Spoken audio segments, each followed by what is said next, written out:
You're listening to The Reclaimed Life, a podcast about recognizing manipulation, reclaiming your voice, and rebuilding a life that actually feels like your own. I'm Rachel Paxton, an author, ordained chaplain, and certified mental health coach. And each week, I'll explore the patterns, dynamics, and turning points that help people rediscover who they truly are. There's a strange moment that can happen in life when you realize you no longer belong somewhere. Not because someone asked you to leave, and not because there was necessarily some dramatic ending. Sometimes you simply realize you're no longer looking for your place in that room. Welcome back to the Reclaim Life podcast. Today I want to talk about that quiet realization. I've experienced it more than once, and for a long time I didn't know what to make of it.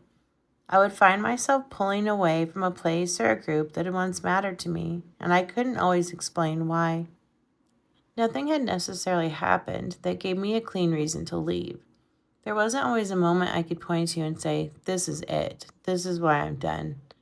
Sometimes it was much quieter than that. I simply stopped reaching for the things I had once wanted from that place. I stopped looking for approval there. I stopped wondering where I fit. I stopped trying to figure out how to be understood. And for a while, that was confusing because when something has mattered to you for a long time, you're accustomed to having a reason when it ends. You expect a conflict. You expect a betrayal. You expect some obvious event that explains why you can no longer stay. But what happens when there isn't one? What happens when you simply become aware that something no longer feels like home? I think sometimes we assume that if a place is no longer right for us, then something must be wrong with the place, or something must be wrong with us. But maybe neither is true. Maybe the place was right for you once. Maybe it gave you something you genuinely needed. Maybe you belonged there in a way that was real. And maybe, over time, something in you changed. Not necessarily dramatically, just enough that what once felt like home no longer does. That can be difficult to explain to other people. They may still see you as the person you were when you belonged there. They may wonder why you're different. They may wonder why you don't participate in the same ways anymore. They may even assume that something happened. Sometimes nothing happened. Sometimes you happened. You changed. You grew. You began wanting different things. You began asking different questions. You began noticing things you hadn't noticed before. And eventually, you realized you were standing in a room that no longer had what you were looking for. That doesn't mean the room was bad. It doesn't mean everyone in it was wrong. It simply means you don't need to stay there to prove that the room was once important to you. And I think that's one of the things that's been hardest for me to understand. Why can something be meaningful and still end? Why can I love people and still know that I don't belong in the same place anymore?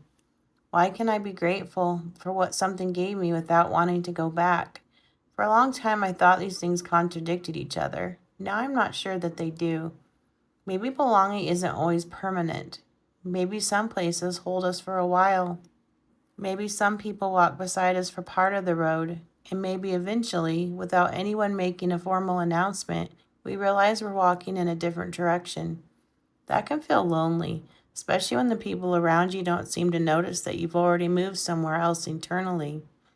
You may be still physically present. You may still know the people. You may still understand the language of the room, but something inside you has already stepped outside. And sometimes that's when the questions begin. Why don't I feel the same anymore? Why am I not interested in this like I used to be? Why does everyone else seem so comfortable here? Why can't I just go back to the way I was? Maybe because you aren't the way you were, and maybe that's not something that needs to be fixed.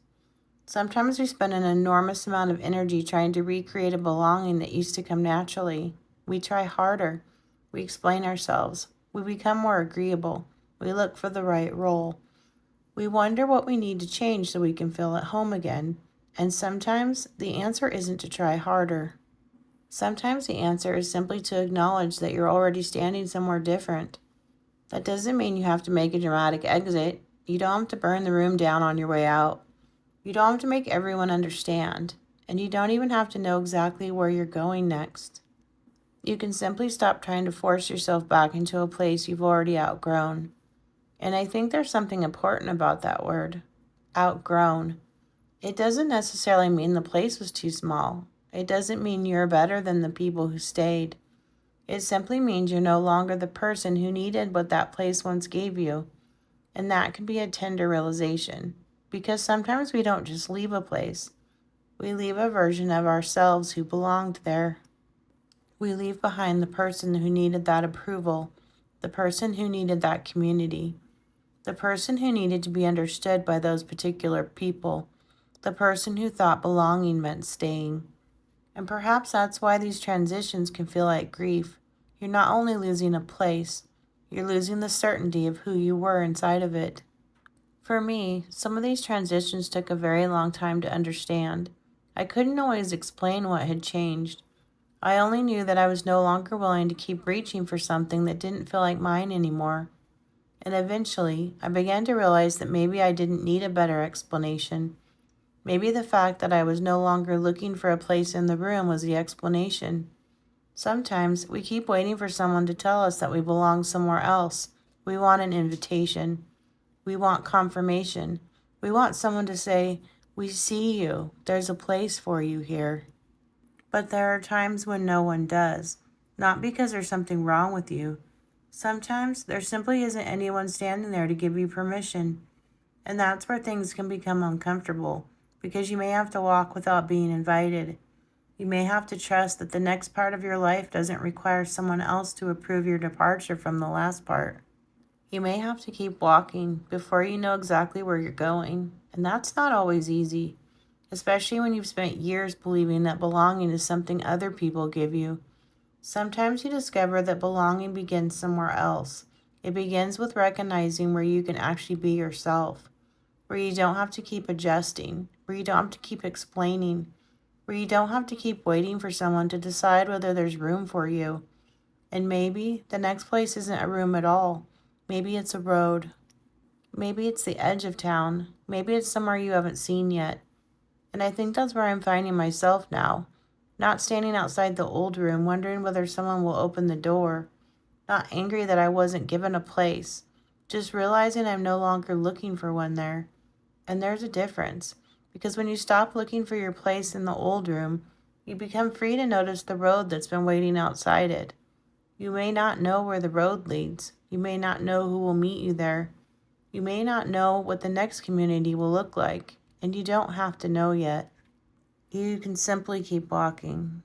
Maybe someday you'll look back and realize that the moment you thought you were losing your place was actually the moment you stopped trying to fit yourself into a place that was no longer yours. Maybe you weren't being rejected. Maybe you were being released. And perhaps the most peaceful part is realizing you don't have to make the old room wrong in order to leave it. You can be grateful for what happened there. You can love some of the people who remain. You can honor what it meant to you and still keep walking. Because sometimes reclaiming your life isn't about finding the right room. Sometimes it's about realizing you're allowed to walk out of the room without knowing where you're going next. And sometimes, when you finally stop looking back, you discover that you were already on the road. You just didn't realize it yet. Thank you for listening to The Reclaimed Life. If something in this episode resonated with you, you're not alone. Many people are beginning to recognize unhealthy patterns in relationships, systems, and environments, and discovering that reclaiming their voice is possible. In future episodes, I'll explore topics like recognizing manipulation, understanding narcissistic dynamics, rebuilding self-trust, and learning how to create a life that actually feels like your own. If you'd like to explore more of these ideas, you can visit my website at thereclaimedlifepodcast.com, where I share additional writing, resources, and future episodes of the show. Until next time, take a moment to listen to your intuition, trust what you're beginning to see, and remember that reclaiming your life often begins with one honest question. This is The Reclaimed Life.